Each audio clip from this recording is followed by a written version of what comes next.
HIV, an African woman's disease, by Alexandrina, Balanean, and Dr. Nallely Mora.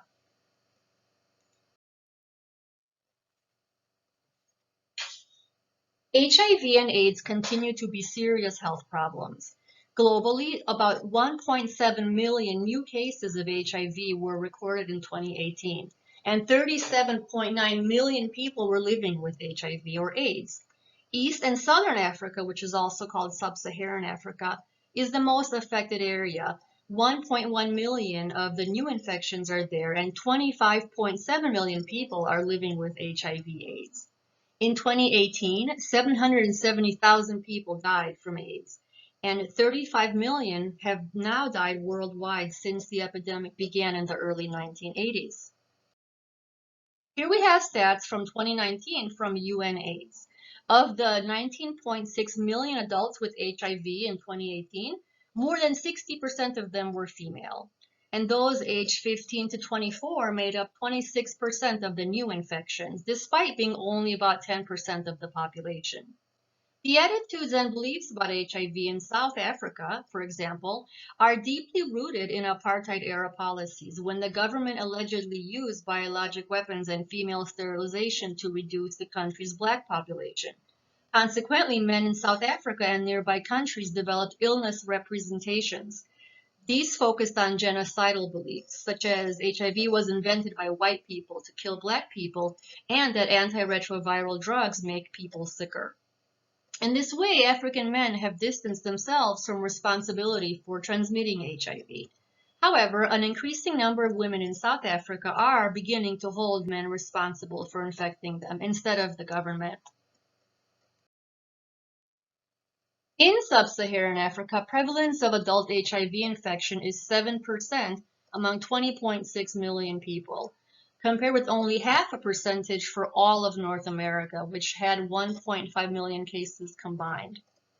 The good news is that about 2/3 of HIV-positive adults and children in these regions are on an antiretroviral medication, which reduces the levels of HIV in their blood to nearly undetectable and therefore untransmissible levels. Programs like the UNAIDS 90-90-90 target of reducing HIV/AIDS-related mortality from its annual peak in 2004 of 1.7 million to less than 500,000 this year, the trend is going in the right direction. Also, about 85% of infected people are now aware of their status, helping to reduce the spread.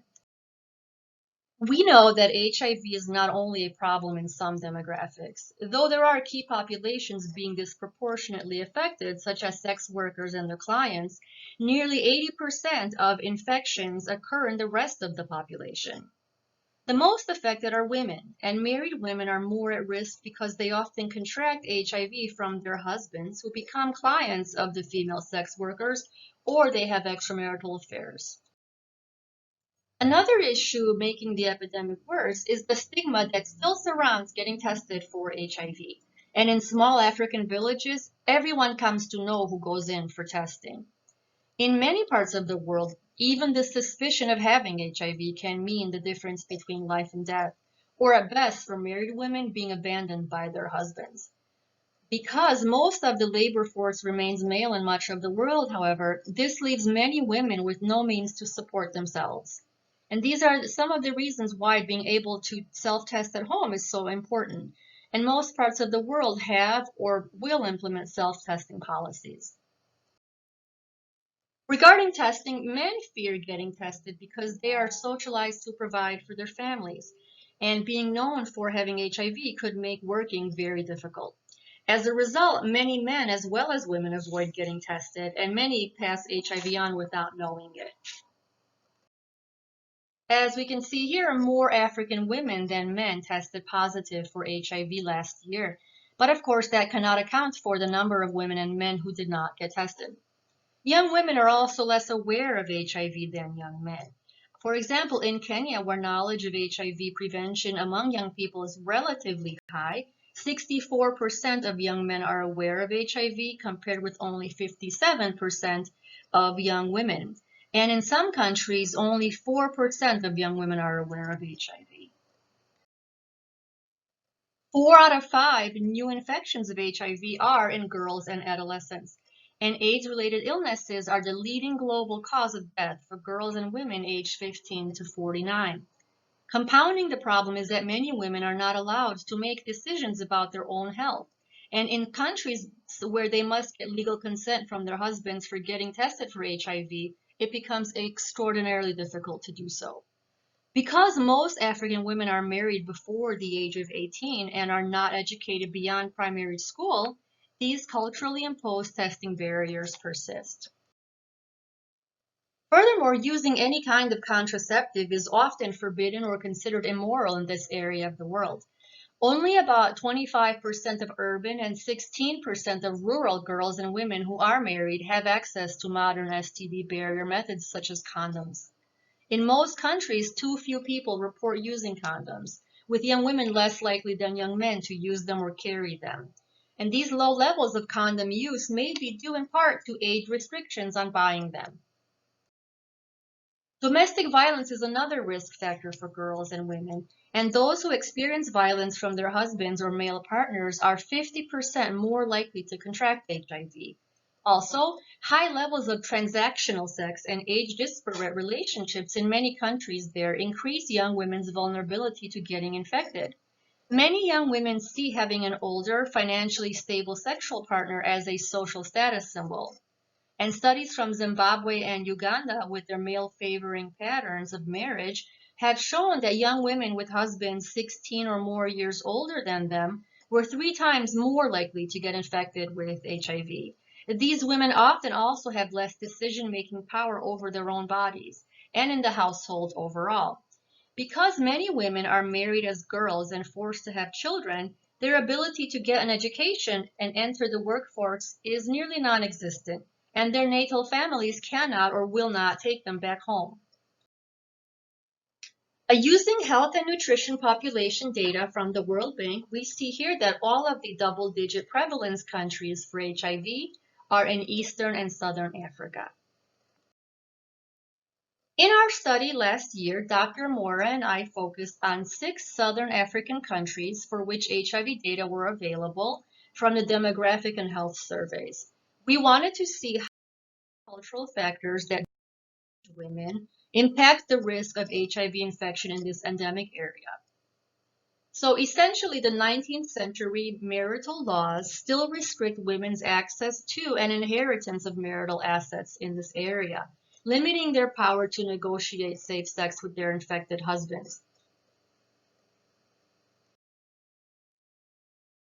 So DHS collects household survey data in 23 countries and about individual and population health level nutrition factors, fertility, morbidity, mortality, and of course, HIV/AIDS. Dried blood samples are collected for testing, and then they are de-identified for analysis. We decided to analyze the associations by stratifying according to HIV status in data from these countries. We use variables from DHS to represent empowered women and their decisions, and socialization patterns in the cultural norms, such as women are subordinate to men and men have the right to physically discipline their wives. We thought that an empowered woman would have some control over her decisions and reject any justification for wife beating. So we initially used variables reflecting women's decision-making authority for healthcare, large household purchases, visits to friends and family outside the home, and their beliefs about the justification of wife beating. But the differences among the respondents in our initial logistic regression model were not significant and did not explain the data well. And further literature review showed that each factor could not be equally weighted in evaluating empowerment. So we built separate models for each of the factors. The empowerment decision factor responses were categorized into being made by the respondent alone, with her husband or partner jointly, with someone else, or by her husband and partner alone, or by someone else. The wife-beating questions included going out without telling her husband, neglecting the children, arguing with her husband, refusing to have sex with her husband, and burning the food. Also, because women with higher education are more likely to be empowered, we looked at the impact of education on HIV. Our final sample size was large and included over 129,000 women, of which 99,000 had HIV results available. About 12,000 of those were positive for HIV, which came out to be 12.5%.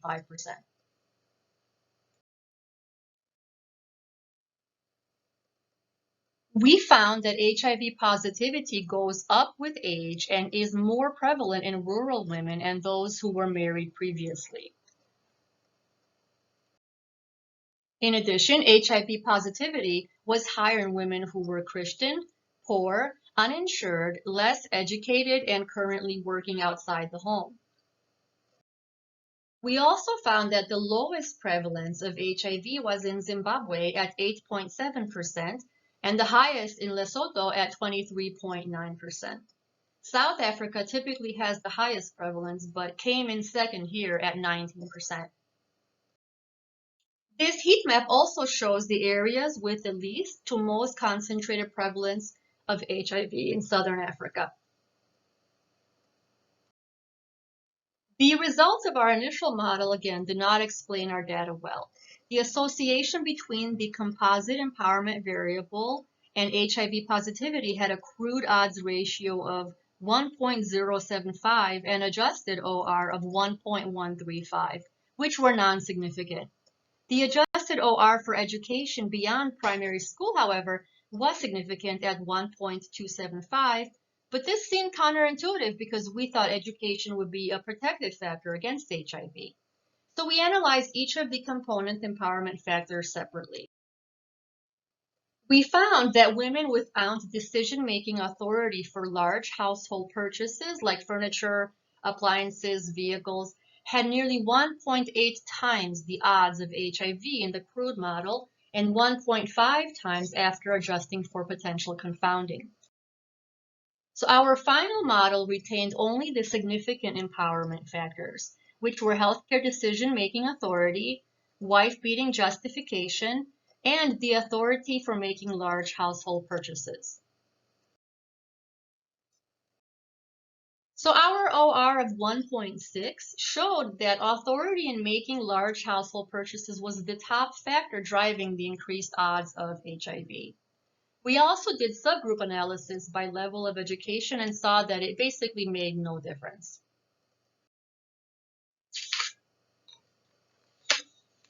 The strengths of our study were the large sample size, the standardized data that's comparable across countries, and established empowerment indicators with validity as well as generalizability that we obtained from the DHS website. The limitations were the cross-sectional study design, which is inherent to any such study, the lack of follow-up evaluation of the effects of women making empowered decisions, and the lack of opportunity to conduct primary data collection within a setting that encourages female empowerment. The extent to which cross-sectional data on empowerment can be translated into agency for women in making changes in their lives remains, to this day, as far as we know, unmeasured. As the saying goes, there is safety in numbers. Future research should identify and evaluate associations among facilitators of and barriers to social bonding among African women. It should investigate the feasibility of more communal living arrangements, especially in rural areas, and examine the potential for bridging social networks between women in poor and affluent parts of the countries. So marital property continues to be almost exclusively controlled by men in the area. Despite enormous challenges, however, some women have gone against the system by forming mother-son domestic partnerships and woman-to-woman marriages, by using anonymous land markets, and by forming cooperative groups to gain land tenure. Girls and young women must be at the center of the response if the sub-Saharan African region is to drastically reduce HIV. This means removing gender inequality, banning harmful traditional practices like child marriage, and increasing educational opportunities for girls and women. In 2013, ministers of health and education from countries across the area committed to adopting programs that address the barriers preventing girls and young women from accessing health services. Their focus includes keeping girls in school, comprehensive sex education, female-friendly sexual and reproductive health services, eliminating gender-based violence and female genital mutilation, and promoting economic and political empowerment for women. So what do women deserve? Respect for their own autonomy, just like men. We leave you with a quote that has inspired us both. The day the power of love overrules the love of power, the world will know peace. And this sums up the situation in Southern Africa and in other parts of the world regarding female empowerment. I'd like to acknowledge Dr. Mora again for all of her guidance, and I thank you for listening.